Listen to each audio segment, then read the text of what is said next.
let's get right into it, because really what I wanted to talk to you about on this particular call is about my court date on Friday. It's Torrance Court, 825 Maple Avenue, Torrance, 90503, 8 o'clock a.m., 8 a.m.? 8 a.m. on Friday, October 13th. Friday, October 13th, yeah. Okay. As the people out there know, we've been asking for supporters and other activists from the CopWatch community, CopBlock community, First Amendment auditors, to come out and show support for the First Amendment versus just saying a support for me in particular, to come out to the Torrance Courthouse on October 13th and show support for the movement, activist communities. I'm hoping that they don't approach me with some live stream and they haven't asked me, reached out to me through YouTube, a private message, and, you know, maybe have requested that, you know, I go on camera on their channel and they want to do some type of interview with me or something that we haven't even talked about or discussed. You know, I was going to say, let's talk about this first. Don't just bombard me or ambush. Since this is your first Zoom experience, this is probably the first time anybody's going to hear anything really personal about you. I think what you're talking about is me showing my face on video. Right. So on my videos, I've never shown my face, and that's for a good reason. That's dangerous to go out only armed with a camera, and they're armed to the teeth. They have everything on their side. They have the justice, which there's no justice in this just us system.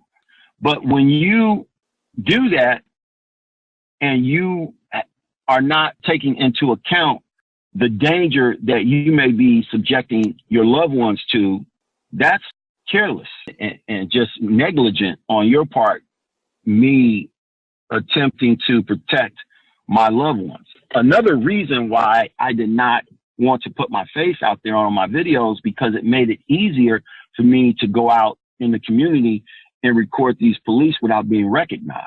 Maybe they have jobs. If that job found out that they were activists, and it could be misconstrued that they're anti-police, so to speak, maybe that particular employer would terminate them.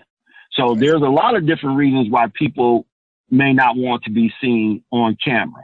They're different. Everybody has their own style. Everybody has their own life. Everybody has their own reasons for why they do it. Everybody has their own preferences and choices and why and how they want to do things. And just respect that that's their choice. And, you know, we're all in it together. Well, so, we have each other's back to just do it.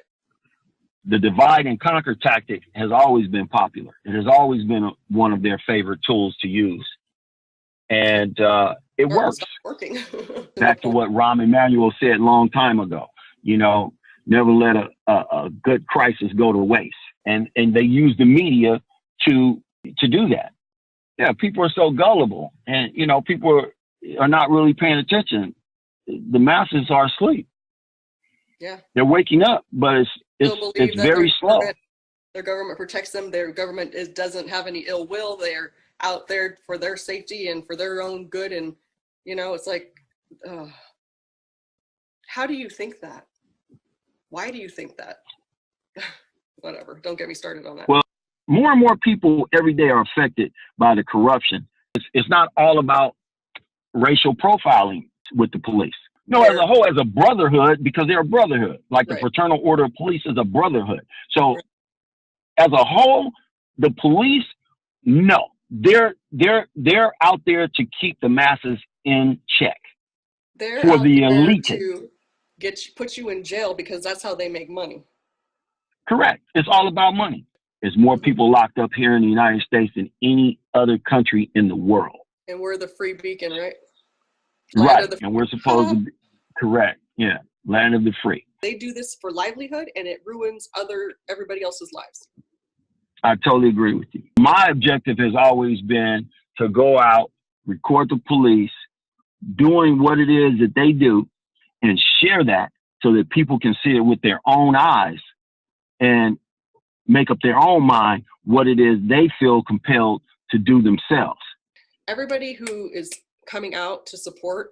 I think that this type of thing should be the norm for all activists and, you know, people who need the support, because without the numbers, they bank on you showing up alone and dumb to what's going on. And, you know, if we need to be making a statement every time we walk into a place like this, not just sending people off, you know, as a lone wolf, we need to be mirroring everybody's videos and trying as much as we can. And we need to not be only mirroring some people's videos and not others, but we need to be like, speaking to your divide and conquer, we need to be acting as a full front. They got their walkie-talkie and they got their phone call on it, and now everybody comes, and we need to be like that.